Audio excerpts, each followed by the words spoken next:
Alrighty, what's up everybody? Peter Gilmore here on this Sunday evening. Back to you again with another video right here on the Peter Gilmore YouTube wrestling page, youtube.com/Peter Gilmore. Thank you all for watching. Make sure you like this video, hit that subscribe button down below, and subscribe to my other channels, which are down below in the description box. And as always, friend me on Facebook, follow me on Twitter, share this video all over the internet. And don't forget to tap that bell and turn on all my notifications so you never, ever miss an upload. Because if you do, you will miss a lot. It sucks for you. And that's all I can say about that. So, so like the video, subscribe, share the video all over the internet, and don't forget to tap that bell so you get notified. Or you can type my name, Peter Gilmore. You look for my channel, click the channel, refresh it, and see what the latest video is. And watch it, give it a thumbs up, and share it all over the internet. And leave a comment, or 2, or 3, or 4, or 5. And that's that. And also friend me on Facebook and follow me on Twitter at my Twitter link, which is down below in the description box. So do it now. And hopefully we can get to 400 subscribers on this channel. But we'll see. We got 350 now. About halfway to 400. So hopefully we'll start the run towards the end of the year up to 400 subscribers. Maybe get there by sometime next year. Maybe get to 500. Who knows? But we'll see what happens with that. And we're going to move on from there. All right, everybody. On this Sunday evening, November the 8th, 2020, we're about to start a new work week. Fortunately, I have the next 4 days off. So I get to sleep. Even though I got some errands to run tomorrow. Some light shopping to do. Some laundry as well, so I got to do that. So I'm going to do that early in the day, and then I'm going to come back and watch some TV, probably take a nap, and then get ready for Monday night. Raw tomorrow night. It should be an interesting show. We got Drew McIntyre on A Moment of Bliss tomorrow night with the lovely demonic Alexa Bliss. Maybe The Fiend will be around. Maybe Randy Orton and his Butler's voice will be around too. Try to get revenge for what happened last week. But we'll see what happens with that. And got some other things happening on Raw. Not scheduled, but we'll see if any more members of the Raw men's team get announced. I think they already have 3 members. So we'll see who joins them. We'll see what happens with that. I'll get to SmackDown later tonight, before I go to bed. We'll talk about SmackDown this past Friday night. Some interesting stuff on SmackDown. And that's pretty much it. So, as the title below says, on this Sunday evening, it is time for your late and super so far to date NXT review for November the 4th, 2020, from the Capitol Wrestling Center in Orlando, Florida. That's that. All right, so NXT this past Wednesday, coming off a pretty good return of a WCW classic, Halloween Havoc, which was pretty good. We saw Io Shirai retain her women's title against Candice LeRae. Let's see what happens with that situation. Thanks, well, with some help from Shotzi Blackheart. I'll get to that in a minute. We had what else we have? We had Santos Escobar pin Jake Atlas, non-title. We had what else we have on that show? We had Johnny Gargano win the North American title from Damian Priest in a Devil's Playground match, thanks to a hooded figure, though we all knew who it was later on. It was Indy Hartwell, but she's not going to get revealed just yet, but we all know it's Indy Hartwell. I'll get to that in a little bit. So we're going to see where Johnny Gargano goes in his second reign as NXT North American Champion. And also, we had, like I said, Io on the show. We had Dexter Lumis defeat Cameron Grimes in a Haunted House of Terror match, which was kind of creepy. Not like the Elite Deletion match, but creepy. But it is what it is. And that's that. By the way, before you watch this, after you watch this video, check out my Full Gear 2 review I did last night on this channel. So just go back a video and watch that. Give it a like, give it a thumbs up, share it with your friends. Full Gear last night was great. Some good stuff last night. Kenny Omega is the #1 contender to Jon Moxley's AEW World Title. Moxley won a brutal brawl against Eddie Kingston, making him say, "I quit." So Kenny will face Moxley at a later date. We don't know when that match will be. Hopefully we'll find out on Wednesday night on Dynamite. That we had Hikaru Shida retain her AEW Women's title, defeating Nyla Rose. There was some miscommunication with Nyla and Vicky Guerrero. Excuse me. So, and then Vicky slapped the taste out of Nyla's mouth, and then Nyla's like, okay. So we'll see what happens with that situation and what Hikaru Shida's next opponent might be. We'll find out maybe Wednesday night. We got new tag team champions with the Young Bucks, Matt and Nick Jackson. They defeated the Revival, FTR, to win the belts. But still, Matt has his leg and ankle injury. I don't know how that's going to play out over the next couple weeks. So the Bucks are the champs.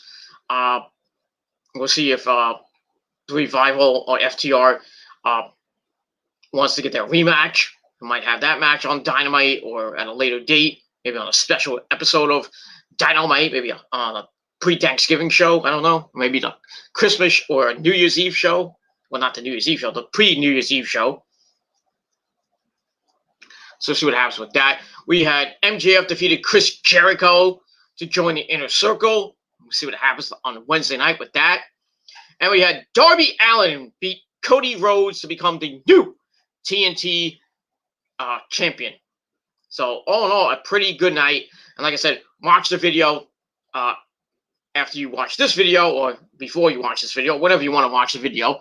Check out my AEW Full Gear review. And it's a classic, and that's all I got to say about that. But right now, let's talk some NXT. So NXT coming off of Halloween Havoc this week. That's some pretty decent matches as they're setting up for their next event on November the 21st, which is NXT TakeOver 32 War Games, which will be inside the Capitol Wrestling Center. I don't know how they're going to put 2 rings in there, but okay.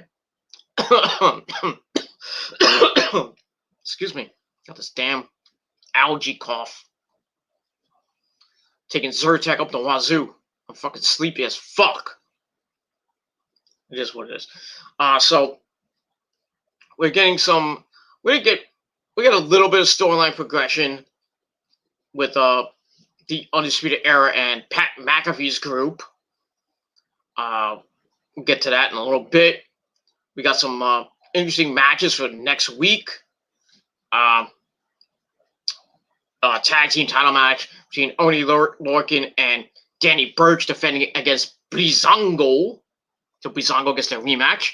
See if they can get the belts. I think there's another women's match next week. I forgot what it was, but should be some pretty interesting stuff this Wednesday night on NXT. But we start off this past week's edition of NXT with our first match: Dakota Kai taking on Ember Moon. Not a bad match. Not bad. Pretty good. No entrance. Well, he didn't get much entrance because they just went right to the action, which you love to see. Starts with Dakota taking Ember to the mat. Does some works on her arm a little bit, which comes to play near the end. Ember comes back with a big senton splash. Dakota Kai reeling. She avoids the corner shot, brings her over to the middle turnbuckle, but gets pulled into the ring post. Can't talk with hitting her shoulder right into it. So, like I said, that's going to become a player in the match. Kai pulls onto it, add more pressure. Then she starts wearing Ember down on the mat with some various holds and some armbar submissions, mainly focusing on the shoulder. Then they go back at it. Ember hitting a springboard kick, Kai nailing a super kick. And then Ember comes back at a tope suicida, but she goes for the second one, missed it. As we go to break, she falls flat on her ass, on her face and her ass, on the outside. Then we come back. Dakota Kai's in control. She hits a wheelbarrow face buster for a near fall. Ember fights back with with a near fall, first near fall that she got in the match. Then she locks on a crossface in the middle of the ring by goading Dakota into position after avoiding a forearm. Kai counters it, and we get some pinfall attempts, back and forth pinfalls for both ladies. Then Dakota works an armbar, but Ember made the ropes to break the hold. But Dakota holds on to it in the count of 4 because she's got 5. And Dakota Kai's pissed. We have Raquel Gonzalez at ringside. And Ember comes back, lays into Dakota with some forearms and knees. Looks for the eclipse, but Raquel Gonzalez gets on the apron to distract her. The turnbuckle, crashing her. Not like that, but it is what it is. And after that, she has Dakota Kai. Excuse me. She has Ember draped over the top turnbuckle. She has the GTK, the go to kick. 1, 2, 3. She picks up the victory. So Dakota Kai gets the victory, and with help from Raquel Gonzalez. So match was pretty decent. I gave it 2.5 out of 5 stars. And Dakota Kai after the match, he starts yelling at Ember. He's like, "You won't steal my spotlight!" So, Ember coming back a couple weeks ago, picks up her first loss, coming back, kind of throws a dent into her possible getting back the NXT World Title, Women's World Title. So we'll see what Ember goes from after this loss. See if she can pick up the pieces and get back on the winning track. And that's pretty much it. And the chat room's open if you want to chat about NXT or about AEW, about SmackDown, about New Japan Power Struggle, or whatever you want. And that's that. Actually, we got some people in the chat now, so let's acknowledge them, because I think we should. But some people around here don't acknowledge the chat. Not saying who, but I'm saying. We got my good buddy from Mexico, Alejandro Casa. He says, "What's up? How are you doing, Alejandro? Been a minute since I've seen you. So, how's it going? Thanks for joining the chat." Dylan George says, "Mad props. Thank you for that. Hope you, if you like the video, hit that like button, hit that subscribe button, tell your friends, share the video, give a comment, whatever you want." And that's that. So thank you, Dylan, for joining us. Hope you stay on for the chat. Stay on for the rest of the show. Whatever that. Alejandro Clasa says, "What do you think of AEW Full Gear?" Well, like I mentioned before, I have a video right before this one talking about Full Gear and how great it was. I think, be honest with you, Alejandro, I think it was the best pay-per-view of the year for AEW. Right neck and neck with Revolution. I think it beat out Revolution. So pay-per-view of the year. And some pretty good matches. Kenny and Hangman Page was a pretty good match. Kenny getting the win, of course. We all knew that he was going to win the tournament. What else? Orange Cassidy and Johnny. So Johnny Youngie was pretty funny. Orange Cassidy gets the win there. Darby Allin beating Cody for the TNT title. I saw that coming. I didn't think it was going to happen. I thought Cody was going to retain. But Darby Allin wins the TNT title. And more power to him. But I think he's going to lose it right away to probably Ricky Starks or maybe Brian Cage.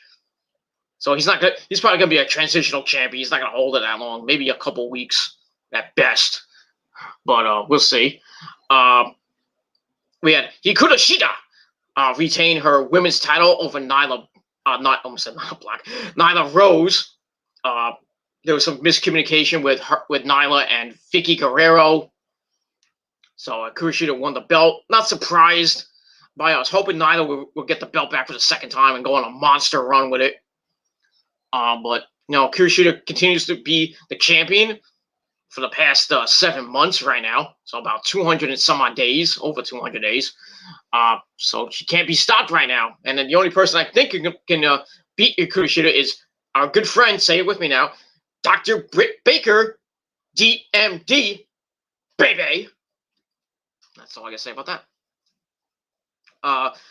We had the Bucks. The Bucks was Matt Hardy says the Bucks of Youth defeat FTR to win the tag team belts. Would have sucked for them not to lose the match and not get a title shot ever again, unless they change their name like Cody Rhodes did. Just to, that's coming, right?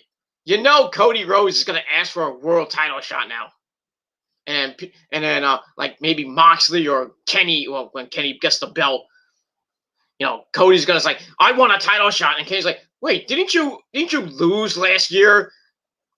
Well, last year, and you can never fight for the belt. And Cody's like, "Well, that was just Cody. I'm Cody Rhodes, so that doesn't apply to me. So you have to give me a title shot. So Cody will get a title shot by next year," which makes clearly no sense. But it's Cody. It's what it is. So the Bucks of Youth, or the Young Bucks, get the victory.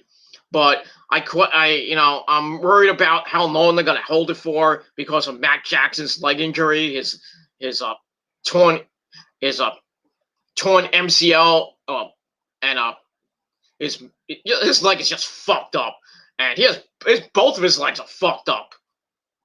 He's had a prior injury since 2008. I read during the during the post conference. They were talking about Matt was talking about his injury, and he's had a leg injury since 2008, and talked about his new injury, torn MCL, partially torn ACL. Ugh. He's fucked up, but he's fighting through it. But eventually, his leg is gonna give out on him, and he's gonna have to get surgery on probably both legs. So he's going to be out probably a year when he gets the surgery, whenever that would be. So the Bucks will eventually lose the belts. I don't know to who. Maybe back to FTR, or maybe to the Best Friends or Lucha Brothers, or maybe the Private Party. I don't know. But we probably won't see the Bucks most of next year. As Matt will get surgery, he'll be out getting with rehab. Probably out 8 to 14 months. Maybe, hopefully less, but I would say about 8 months. So I'll probably be out till the end of next year. But we'll see how that goes. But glad the Bucks won. We'll see what happens on Wednesday night. Excuse me. Much breaking. Ooh. I gotta finish that off later tonight. Probably later, probably 2-3 hours when I probably finish up my chicken fries. But so that's that. Well, maybe give him a Rosa. That's that.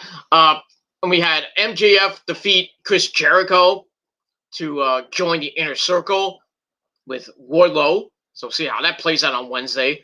I think MJF's gonna join the Inner Circle, and then he's gonna be too cocky, and he's gonna be like, "I'm the leader of the Inner Circle." Jericho's like, "No, I'm the leader. I created the Inner Circle." So they might have another match, and the winner gets control of the Inner Circle. MJF will win that. Jericho goes bye-bye.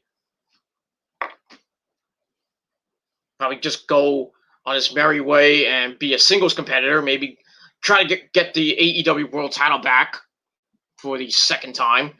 Probably when he's like 51, 52 years old, because he's 50 right now. God bless the guy. 30 years in the business. He's the GOAT. He is one of the GOATs, ladies and gentlemen, of the modern era right now. It is what it is. And then we had a very bloody, very brutal AEW World Title match. I Quit, Jon Moxley and Eddie Kingston. They used barbed wire, chairs, tables, thumbtacks. It was just, rubbing alcohol. Yeah, I said it. Rubbing alcohol. Freaking guy. These guys went ballistic. I think they could have went CCW like, if they would have added a couple more things in there, like maybe a glass panel, shards of glass or something like that. Maybe barbed wire explosives. They could have went full CCW.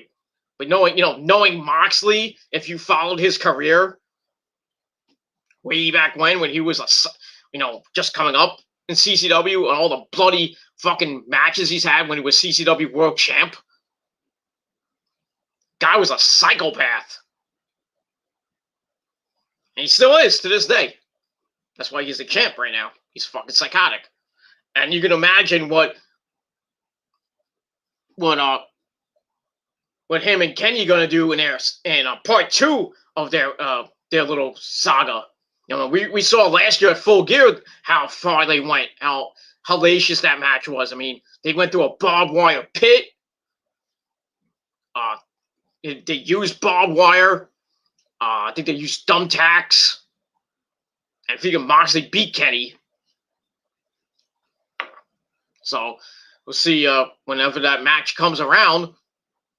Like I said, when the match does come around, Kenny's going to win, turn full heel, become the cleaner like he was back in 2016 and a little bit of 2017 when he was in New Japan with the Elite, with the Bucks and with all those other guys that are there. The Guerrillas of Destiny, and in a way, Cody, Hangman, Adam Page, Adam Cole, baby, for a little bit. Hangman, like I said, Hangman, Adam Page, Cody Hall, Yujiro Takahashi, and don't forget Pieter. Always got to remember that. And she was there at Power Struggle. Woo! Yes. Got to see her fine Japanese ass.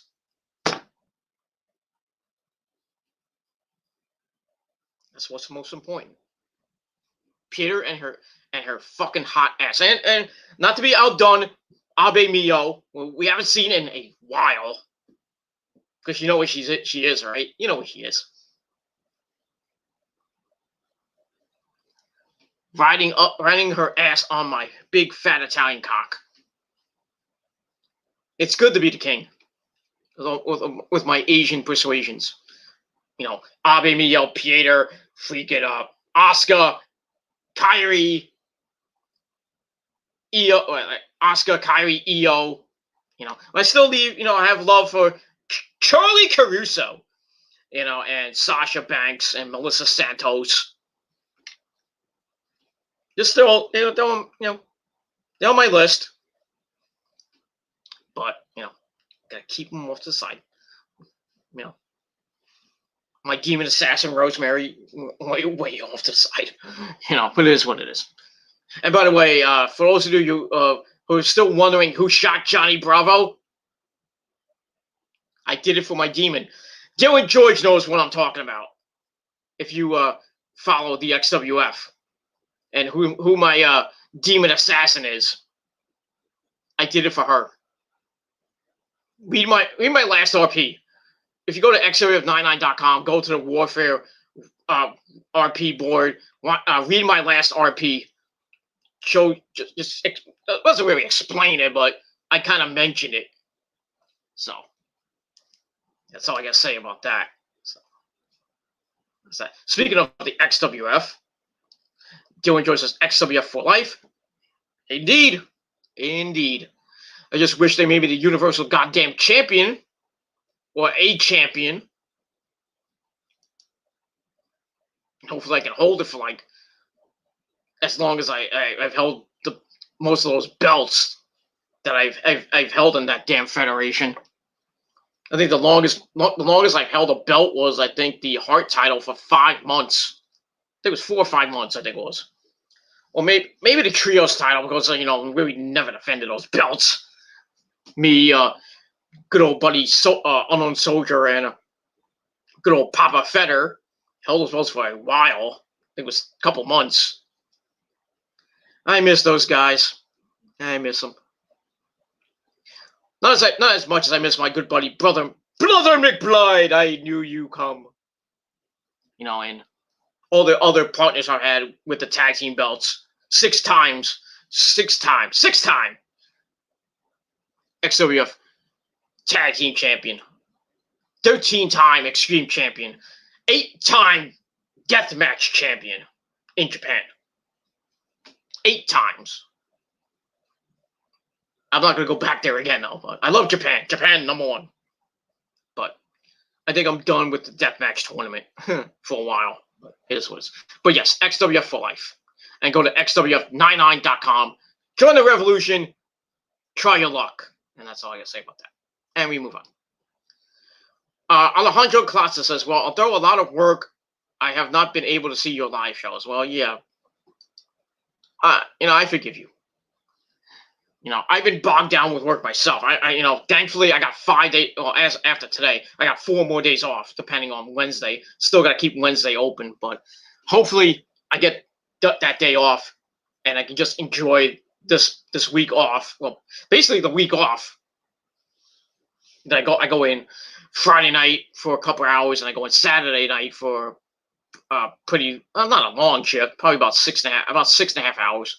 I'll probably get out about. I'm hoping to get out at 10. I'm scheduled for 10, but probably have to stay till 11, and then I'll probably have that Sunday off.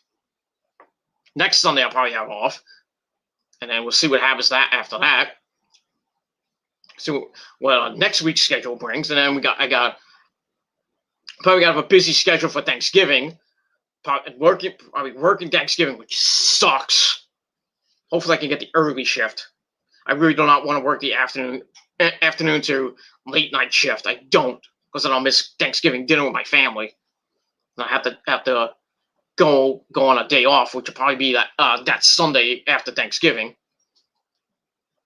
to have Thanksgiving meal with my parents. And I don't know if Rose is going to be around. She might be going down to Baltimore for Thanksgiving with her family. I would go, but I can't really take time off. Which sucks. So I'm gonna have Thanksgiving dinner with my parents, maybe my sister, and that's that. And then I gotta work Black Friday, which is never a good day, because all those idiots come and buy stuff in hordes. Not my store, but thankfully not. But we got all the Christmas stuff out, so people are gonna start buying their Christmas stuff in loads right after Thanksgiving. And then I got to work that Saturday, which is really truck day. So I got inventory day that day. I got not inventory, truck day on the Saturday after Thanksgiving. So probably work a couple of hours. Then I should have that Sunday off, so I can watch football.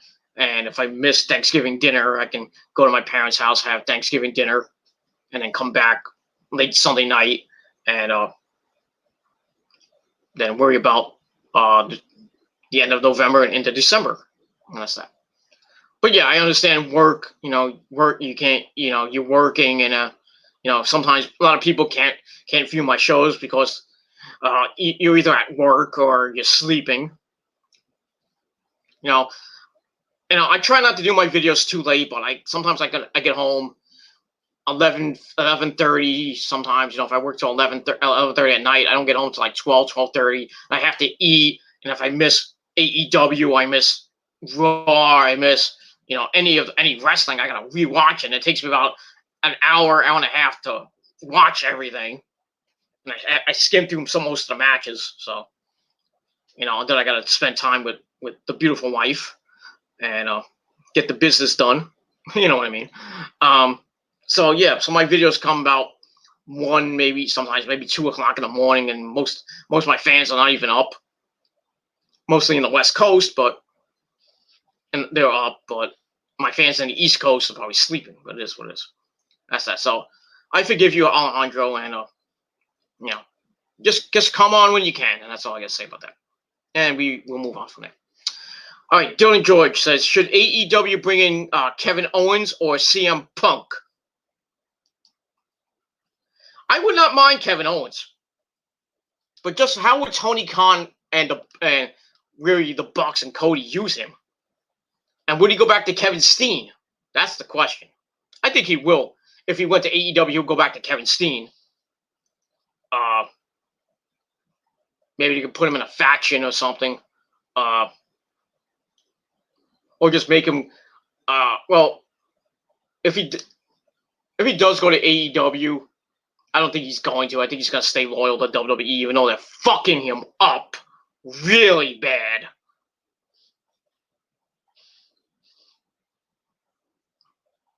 I mean, he lost to Jey Uso this past Friday night. Well, we all know the storyline with Jey Uso and the big dog Roman Reigns, that whole Samoan dynasty storyline that's going around.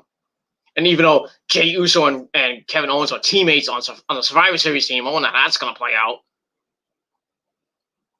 And see how they get along with Seth Rollins and Baron Corbin. Well, that's going to be fun.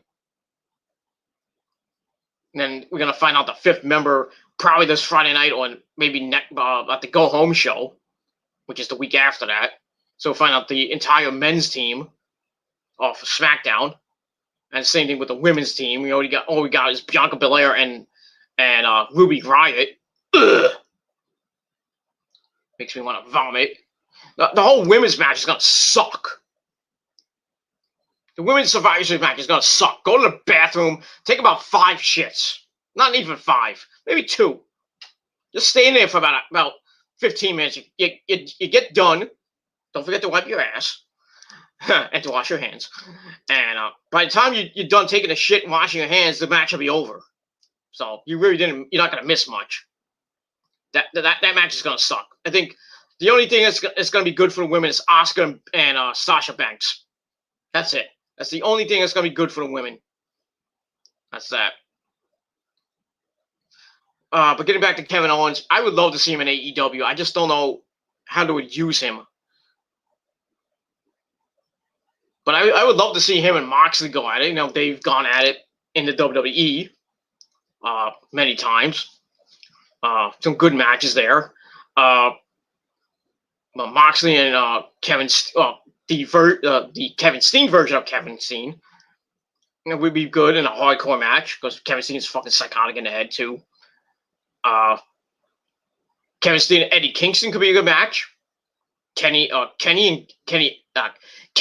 Omega and Kevin Owens would be pretty good.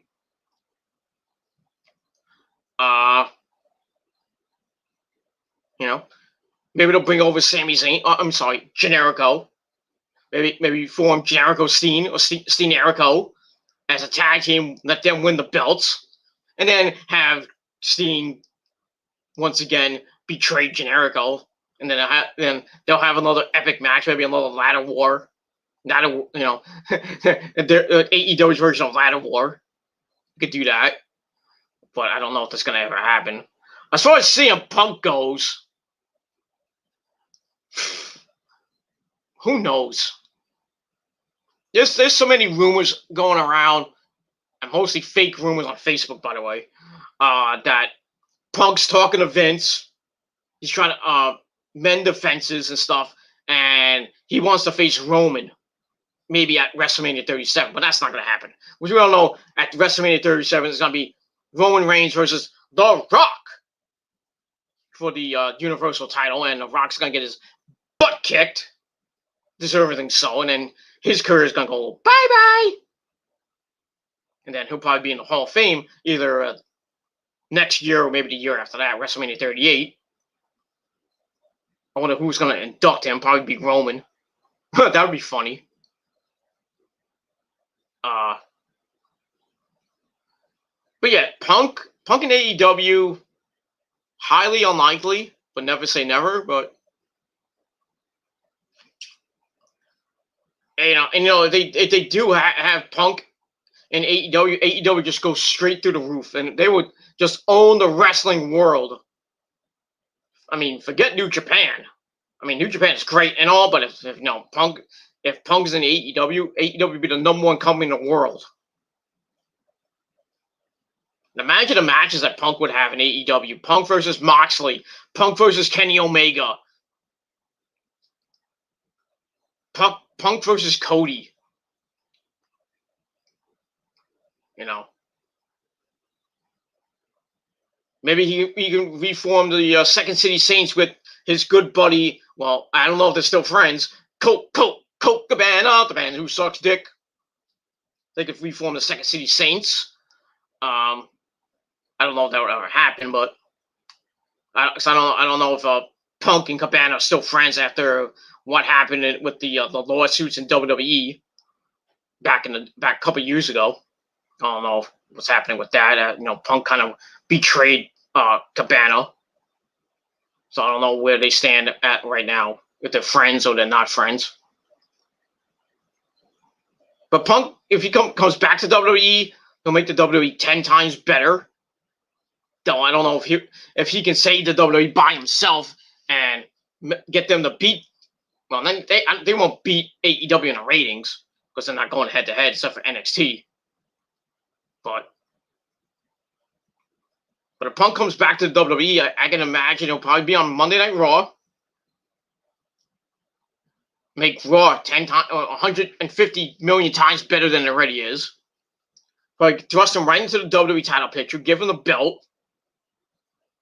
Probably maybe go on another year plus reign with the belt. Maybe even break his record at 433. Maybe break that. Maybe go 450 at least. Maybe 500. Who knows? I don't know when Brock held the belt for over a year. I don't know if he broke Punk's record or he got close to it. I'm not sure on that. Somebody let me know. But yeah, I wouldn't mind another Summer of Punk. Summer of Punk, you can call it. He can win the belt at if he does come back, maybe if he makes a surprise appearance at the Royal Rumble, he'd be number 30, enter the Royal Rumble, win the Royal Rumble, face Orton or whoever holds the belt by him, beat Orton or whoever, and hold the belt from WrestleMania to the next WrestleMania. And have some pretty decent matches with Drew McIntyre, with Randy Orton, with AJ Styles, with a couple other guys, maybe with Bray Wyatt, the Fiend, and maybe he'll reform the Straight Edge next. No, he won't reform that, but maybe he'll form a group. I don't know. Then again, he might go to NXT. I think it'll be a downgrade if he goes to NXT. He'll make NXT just defeat. I think if he goes to NXT, I think NXT will defeat AEW in the ratings. I can almost guarantee that one. But I don't think he should go to NXT if he does come back. He'll probably just be right back in the main roster picture. But Punk to AEW, never say never. Never say never. And that's pretty much it. All right, last comment before we get back to NXT. Nick Infante 92 says, hello? How you doing? That's all I got to say about that. All right, so chat room's still open. We can talk about anything you want. Open forum. And let's get back to NXT because I want to get this video up before the missus come home. All right, so we had Dakota Kai defeat Ember Moon with the go-to kick. With some help from Raquel Gonzalez. So she has to win, and like I said, the match gave 2.5 out of 5 stars. All right, then we go back with Mackenzie Mitchell and our good buddy, Cameron Grimes. And Mackenzie gets, he's like, Cameron's like, he's like fiddling around, and then Mackenzie Mitchell comes up, he's like, oh shit! And he's like, I'm over last week, the Haunted House of Terror match. He's like, that wasn't even a real match because there was no referee. You tapped out. Okay. He says he's going to beat Kushida in their match, but we see one of the referees come up to him, and he gets spooked out again. He's like, zombie! Zombie! And he runs off scared. So we'll see what happens with him and Kushida coming up in a little bit. So I give that 2.25 out of 5 stars, and that's that. All right, then after that, we get an interview with Shotzi Blackheart. She's interviewed by I believe it was Mackenzie. She gets asked about facing Toni Storm, and she said this is a dream match. She picked Toni personally as a reward for her hosting. Well, she picked Toni, because of Shotzi hosting Halloween Havoc last week.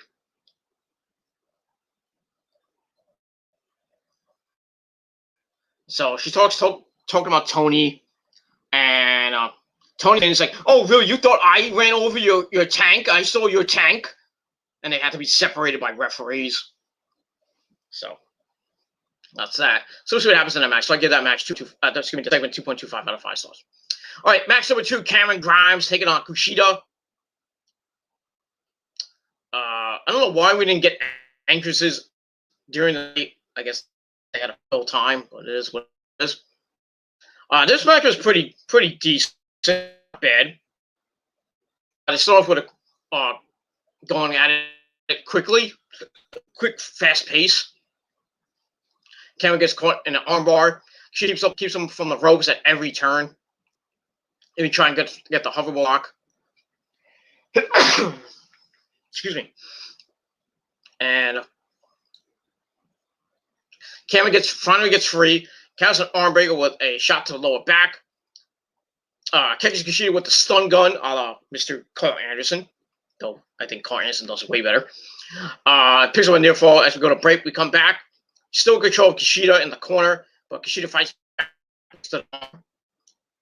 Hits the handspring back elbow and goes up top. Hits a high crossbody forward. He kicks the kick off and holds the arms as he goes to stomp on Grimes' head. Grimes avoids it, rolls him up with a handful of pants for a near fall. Then there's an exchange where Grimes hits a sit-out powerbomb for a near fall. Then they fight up top. Grimes gets crushed. Nuts! And he gets sent to the mat. Kushida winds up, hits the fastball punch, and then a single arm DDT off the top rope. And then he hits a big punt kick to the arm, and it was good.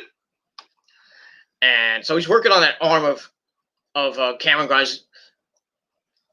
But during the whole thing, the referee gets knocked out of the ring. Kushida puts on the hoverboard lock. Grimes starts tapping, but there's no official. Kushida's like, "Hey, get up!" and calls for the ref. Grimes hits him with the tilt-a-whirl moonsault slam, the 360 slam. And then we see the ref that he called a zombie come out. Grimes like, "What are you doing out here? Get out of here!" And as he turns, Kushida catches him in the hoverboard lock. Grimes then looks at the ref as he gets in the ring, and he's like, taps out really quick. So Kushida gets the win. Match he gave 2.25 out of 5 stars. It wasn't great, but it was okay. 14-minute match, not bad. So Suck Grimes, he's at Dexter Lumis. Wouldn't you be? If you were from Dexter Lumis, Sam Shore, whatever you want to call him. And his sister, well, I don't know if it's his real life sister, but his sister, who probably one of the NXT women's talent. I don't know who it could be, but maybe Casey. I almost said Casey Catal. Holy shit! She would have kicked my ass if I said that. Oh my god. But maybe Casey Catanzaro, or maybe what's her name? Kaden Carter, or one of the other maybe developmental stars they have. And that's that. And we move on from there. All right, there we go to an interview with Toni Storm. She puts over Shotzi a little bit. It's flattered that she was picked, but Shotzi made a bad decision. She's going to use her as a stepping stone to get back up to the NXT Women's title picture. So we'll see what happens with that, and we'll move on. All right, after that, we get a Io Shirai, my third wife, with a vignette promo explaining what's next for her. And she says to prove that this is indeed her NXT, she has to face her nightmare, which is Rhea Ripley. She wants to face her one-on-one, which will probably happen at War Games. I think it's happening next week, actually. I'm not even sure, but it is what it is. She says she's not afraid of the nightmare. And that's that. So I give that 2.25 out of 5 stars, and that's it. All right, then we go to match number 3, Drake Maverick and Killian Dane, who has the world's most horrible theme song. Let's kiss and dance and let's dance. It's fucking stupid. Who thought of that theme song? Vince. Probably Vince, but it is what it is. Or Drake himself. Fucks us, but love. So, match happens, and then we see the revival of that bitch Pat McAfee and his buddies Oney Lorcan, Danny Burch, and Pete fucking Dunne, the kings of NXT, they call them. Wow. Really knock a knock to the kings of wrestling. You know who those guys are, Cesaro and Mr. Chris Hero. But that's that. So Pat takes a camera, they head inside, and they go in the ring, they beat the crap out of all 4 guys, even Killian Dane. So the match ends in a no contest, so I give that 2 out of 5 stars. They continue to beat him up. McAfee's like, yeah, that's great. And then he cuts a promo saying they're the best 4-man group in wrestling. No, sir. What the fuck are you on? The best 4-man group in all of wrestling is the 4 fucking horsemen, you fucking bitch. Go back to playing football and doing your fucking podcast, you fucking cunt. Fuck you. So he says to smile. They all do except for Pete Dunne, who doesn't give 2 shits. Then he goes back to the promo saying they're not scumbags, they're classy, and commemorate the previous great 4-man group, the Undisputed Era, by hanging their banner, or putting their banner up into the rafters. Let me see some screenshots of the Undisputed Era. When they get to Roddy joining, Pete Dunne says that they told him to trust the right people, and he's back with a vendetta. So Pat says that NXT changed their business model to appease the group, and they held down a lot of people like Oney Lorcan and Danny Burch. And after talking about the group, they vote and decide not to raise the banner. They just take the banner and throw it in the dumpster and light it on fire. Then they walk out to their car. Killian Dane attacks Pat McAfee. It's like, good, throw him into the car and run him over. But the other guys jump in, and then Pete Dunne kicks the car door into Dane's head, and they drive, and then we see Killian Dane busted wide open. I mean, we saw a lot of blood on that pavement. It was sick. So we got that. So it looks like we're going to get the Undisputed Era against Pat McAfee's group at War Games. That's most likely going to happen. I'm going to probably announce that next week, as the Undisputed Era will be back in the Capitol Wrestling Center. And Adam Cole is pissed. He told me that himself. He is pissed. And you don't want him pissed off Adam Cole, baby. And that's all for that. So I gave the promo 2.25 out of 5 stars, and that's it. All right, then we go to a video of Johnny Gargano, the NXT North American Champion. He's eating, I guess, dinner, not with Candice, which sucks. Talks about how much he loves wheels. And we see a lot of, like, wheels around, like Matchbox cars, or Hot Wheels, I don't know. He has a Game Boy. He's playing the Game of Life. Great game, by the way. He says he also makes history as the first 2-time North American champion. Then his phone rings, and it's Ghostface, or Indy Hartwell, who says, I'm in your house. And he's like, you're sitting next to me, you idiot. And it's your turn. So they play, and Johnny wins the game. He damn fucking do. Then Johnny says next week he says he will fix the one blemish on his legacy, which is not being able to defend the singles title successfully. And he says to do that, he will find a worthy opponent. Probably some NXT enhancement talent or some jobber. Maybe like Tony Nese or something like that.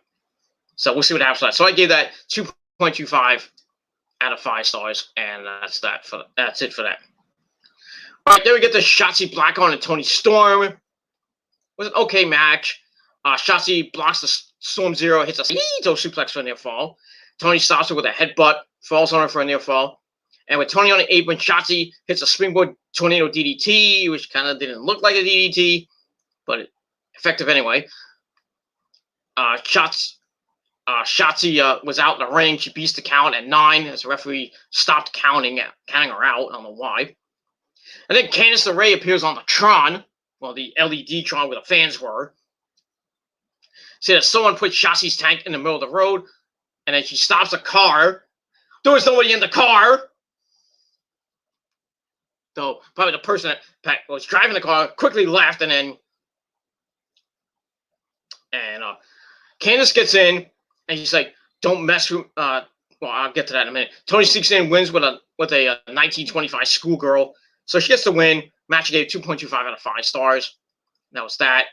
Afterwards, Candice continues her speech, and she takes over at the wheel, runs over Shotzi's tank as revenge for her interference at Halloween Havoc in that ladder match, the tables, ladders, and scares match. Then we see that Ghostface is in the car with Candice, and you know who that is, Indy Hartwell, obviously. Shotzi's like, no!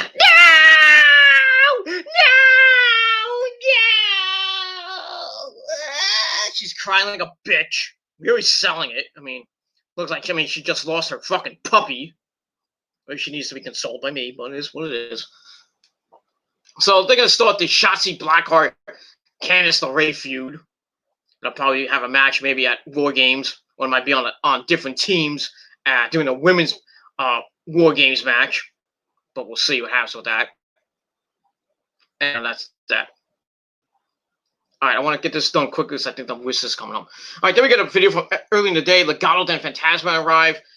Santos Escobar says he beat Jake Atlas clean at Halloween Havoc last week. And then Atlas almost runs him over. Shows McCall has a weapon. He hits Raul Mendoza in the stomach with, I think it was like a pipe or something. Then he runs off Santos Escobar and Joaquin Wilde. So it looks like we're going to get another match between Jake Atlas and Santos Escobar, possibly for the Cruiserweight title. I don't give two shits. And that's that. All right, just give me 1 second.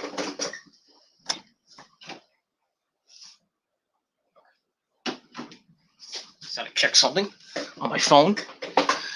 Business is on the bridge. She's on her way home, so get that. So sorry about that little excursion. So I can go a little bit longer now with the video. That's that. All right. So as I said, Jake Atlas, and Santos Escobar continue their feud. Probably another match this time for the Cruiserweight title. I don't think Jake Atlas is gonna win, but we'll see what happens with that. All right. After that, it's time for another live Just episode. Our good buddy Timothy Thatcher, and this time he has another student, not Anthony Green this time. But this time he has a student named Akeem. Thatcher shows off how to reverse a guillotine choke, and he's taking pleasure in torturing the guy. Akeem is pissed, like, "Come on, man, it's just an exhibition, man. What the fuck you doing? What's wrong with you?" And so Akeem puts on the hold. Eventually, Thatcher gets out of it, and then he puts Akeem in the ankle lock, and Akeem is tapping out, and he's going ranting and raving. And then Anthony Green comes out. They have a little bit of a tussle, and then Anthony Green throws Timothy Thatcher out of the ring, and knocks him out of the ring. So it looks like we're going to get Timothy Thatcher and Anthony Green a little bit of a feud. So Anthony Green, the metrosexual, sucks that he's not going to have the Hollywood honeys with him. The Hollywood babes. I forget what the names of those two lovely ladies were. So sadly they're not in NXT with him. Sucks. But it is what it is. So, like I said, probably get Timothy Thatcher and Anthony Green this week on NXT. You know, I think Timothy Thatcher beat the crap out of him, but sucks. Because I think Anthony Green could be a big star for NXT. And if you haven't seen Anthony Green, go watch some CCW tapes, a couple of indie tapes like WW, other stuff. But go watch his shit. I mean, it's amazing. He's a pretty good guy. I met him at a show. Asked him about his when he's gonna be in CCW next. I met the Hollywood Honeys. That picture's on my Facebook page because Peter Gilmore gets all the chicks because I'm such a fucking sexy beast. That's why I'm the fucking universal champion of YouTube. Because all the ladies flock to me. They love it. Even your girlfriend wants me. That's all I can say. And your mom too, and your grandma. Well, not your grandma, but your mom and your girlfriend want me. Because I can go a long time. What's that? So protect your mom, protect your girlfriend. That's all I got to say about that. And we move on. All right. After that, we see Kenzie Mitchell and her guest Zia Lee, who's been kind of weird lately. Asking for matches, and then we see her Chinese representative give her stuff she wants to do it for her family. She wants to prove something, I guess. So she explains that the letters she's been receiving are from her family, and she's like, I need to turn things around.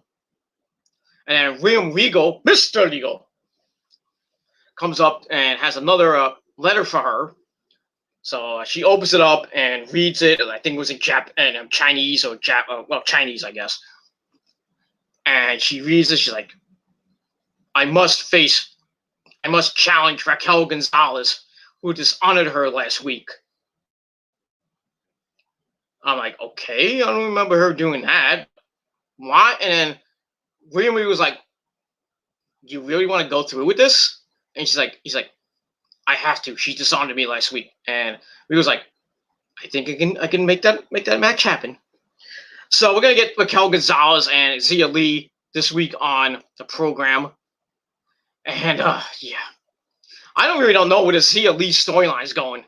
I mean, she's probably just gonna continue to lose and lose and lose, and her family's probably gonna disown her,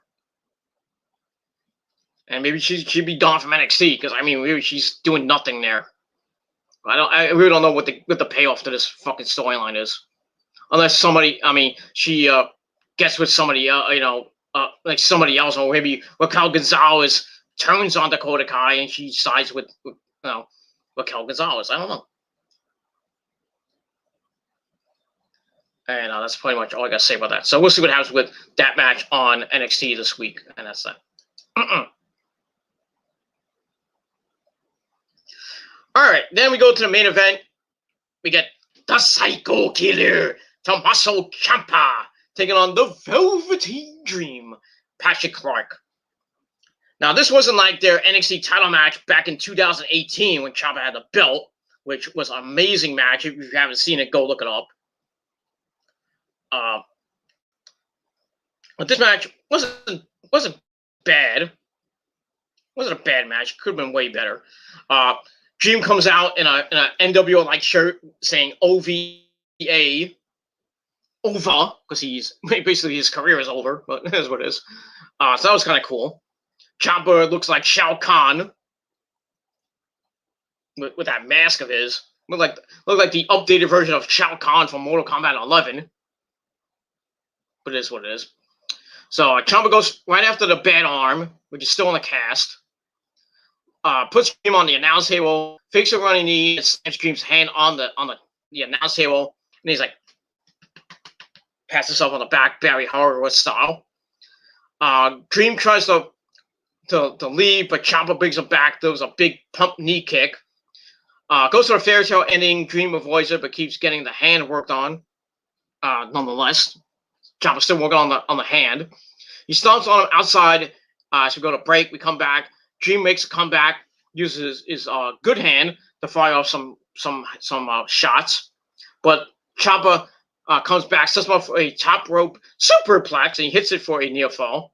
They go back and forth. They go over the top to the outside on a suplex counter, which looked pretty nasty. On outside, the Dream hits a super kick. Then he takes a steel chair, brings it inside. The referee removes it. I think it was Craig Younger who removed it. And then Dream leaps off the top rope into a big pump knee from Ciampa. Ciampa takes him over the ropes, hits the Willow's Bell, and then transitions right into the fairy tale ending. 1, 2, 3. Ciampa murders the Velveteen Dream. And really, I think the Velveteen Dream is done in NXT. He's got nothing left to do. He's just becoming a jobber. And probably setting roster as a jobber. Would suck for his. And that's that. So Ciampa gets the win. Match he gave 2.25 out of 5 stars. And then afterwards, which we didn't see on NXT, he cuts a big, passionate promo about being in NXT. He loves NXT. So basically, he turned face, which I don't understand why he would do promo, but it looked like he turned face. So he talks about that, and that was basically it for NXT. So not a bad show from NXT. I gave it. A lot of people giving it 7s and 8s. I gave it a 6.25. I didn't think it was okay, but not great. And that's all I can say about that. So 6.25 out of 10 stars for NXT. We'll see what happens this Wednesday night on the program. We got Breezango going after Oney Lorcan and Danny Burch for the tag team titles. I think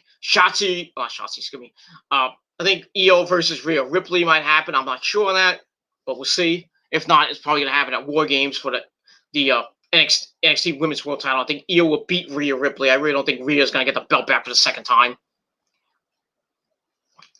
But we'll see. I still think it's going to be Candice LeRae winning the belt from her, or maybe Dakota Kai. I don't know. I really don't know who's going to be Io at this point. It might be Rhea, it might be somebody else. Because right now, Io's on a fucking hot streak right now. Winning the belt in May, and she's held it for just about 6 months now. So it's about you think about almost 200 days, getting close to 200. So she's climbing up that ladder. People have held the belt for a long time. Not gonna get the Asuka territory, but I don't think anybody will get the Asuka territory at this point. But she'll probably beat girls like Rhea Ripley. She beat her record.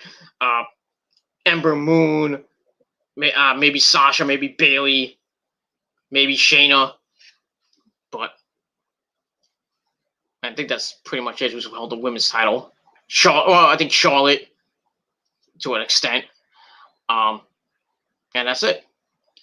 So we'll see what happens this Wednesday night on the program. So I'll do my review probably Thursday afternoon, Thursday night, after NXT goes NXT. So that'll come Thursday night.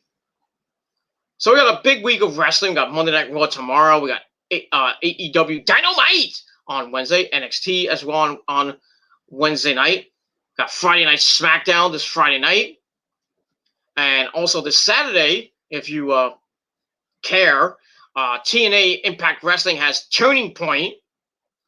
So we'll see what happens with that. The only match I know is Deonna Purrazzo and Su Yung rematch in their third match for the Impact Knockouts title.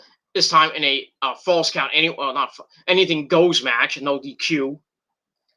So I don't know if Deonna will get the belt back or Su Yung will retain the belt. I'm hoping Su Yung retains, but it is what it is. So we'll see what happens with that. So it should be a pretty good event for Impact. We'll see what happens this Tuesday night on the program. Who shot Johnny Bravo, but we all know who it is. But they'll say it's probably be Taya Valkyrie. I think she'll be jealous of Rosemary getting married to him, so she shot him. I really think it's gonna be Taya Valkyrie. So she'll turn on Rosemary. So the whole Ragnarok thing will be a thing of the past. And then Rosemary and Taya Valkyrie will probably have like a big feud. You know, at first I thought it was James Mitchell because he's the devil, and he doesn't really like Rosemary either. So I don't know. We'll see what happens on Tuesday night on Access TV with Impact, and that's it. Yeah, so that's it for now. So thank you all for watching. Thank you to Dylan, George, Alejandro, and Nick for coming in the chat, and for anybody else who decided to watch. Thank you all for watching. Leave a like. Hit and smash that like button to death. Tell your friends, share the video, leave a comment, leave a few questions if you will, and that's all I gotta say about that. So thank you for watching. I'm gonna probably maybe take a nap.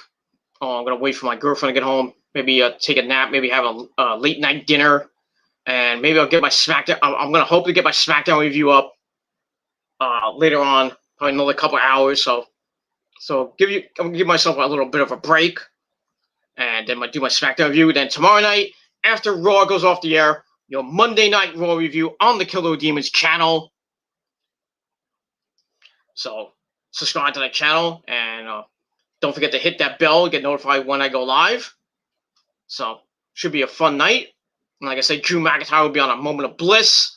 We might get some more qualifying matches for the men's and women's well, not the women's, the men's Survivor Series match, because we've got the women's team all set up, and it looks like a horrible team.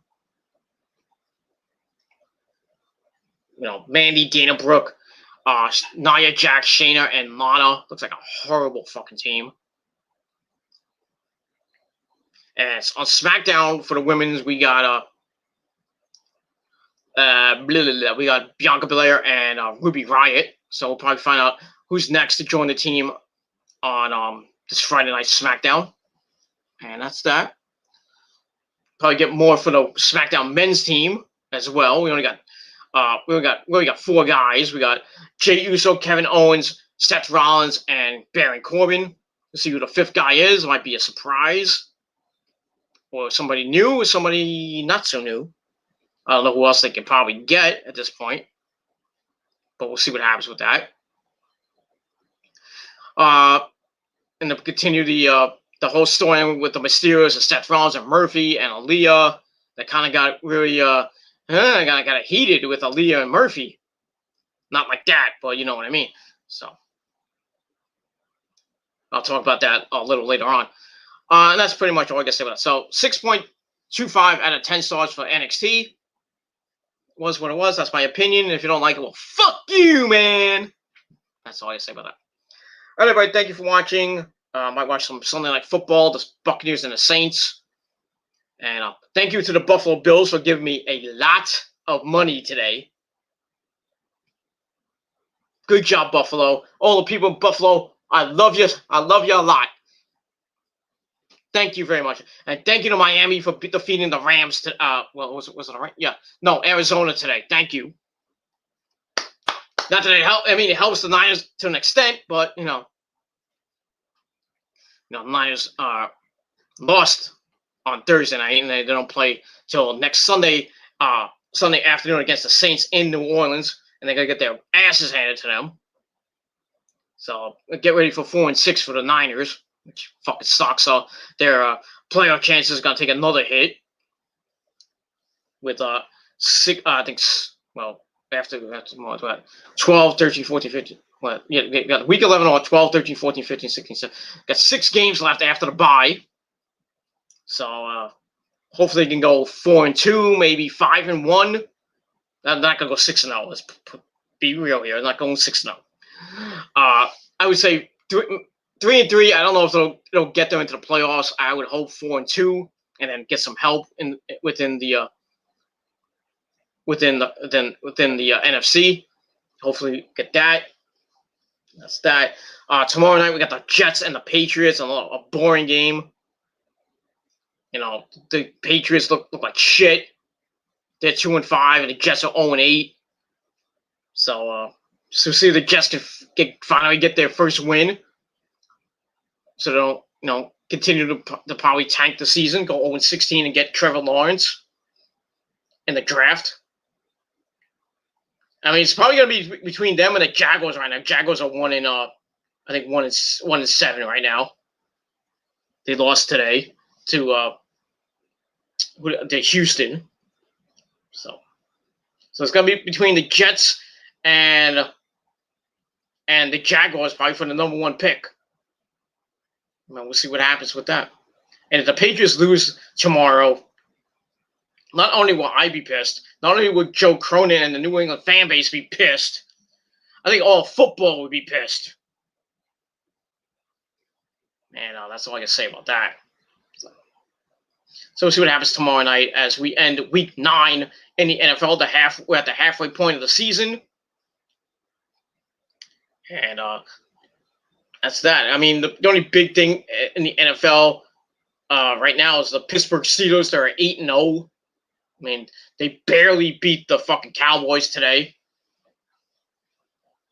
And that was that. Then we had a gruesome injury in Washington with their quarterback breaking his leg. The same injury that Alex Smith had. Ugh. Gruesome that was. I mean, I saw a replay. I almost threw up. It was disgusting. So, yeah. So the Washington Football Club is out without their star quarterback, which sucks. So the Giants win. Whoop-de-damn fucking news. So they're 2-6, I think? Yeah, I think they're 2-6. No, 2-7, I think they are. 2-6, yeah, 2-7, I think they are. So they're still mathematically in the NFC East race. I mean, the NFC, it looks like it's going to be like a 6-10 team winning that fucking division because right now the Eagles are in the lead. And they were off this week. So it is what it is. So we'll see what happens with that as we get into Week 10 of the NFL and the league where they play for pay. And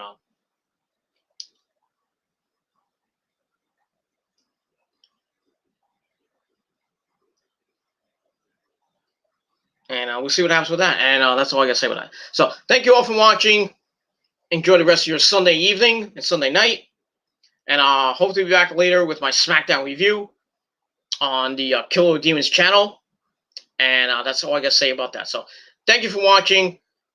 I'm Peter Gilmore signing off. Peace out. Rock on. If you're not down with that, well, too bad. And I got 3 words for you. Fuck you, man. And that's all I got to say about that. So thank you for watching. I'm out. See you guys later. If I don't do my SmackDown review, sorry. Probably be too tired to do it or sleepy. But we'll see what happens. And that's that. So thank you for watching. I'm Peter Gilmore signing off. Peace, bitches!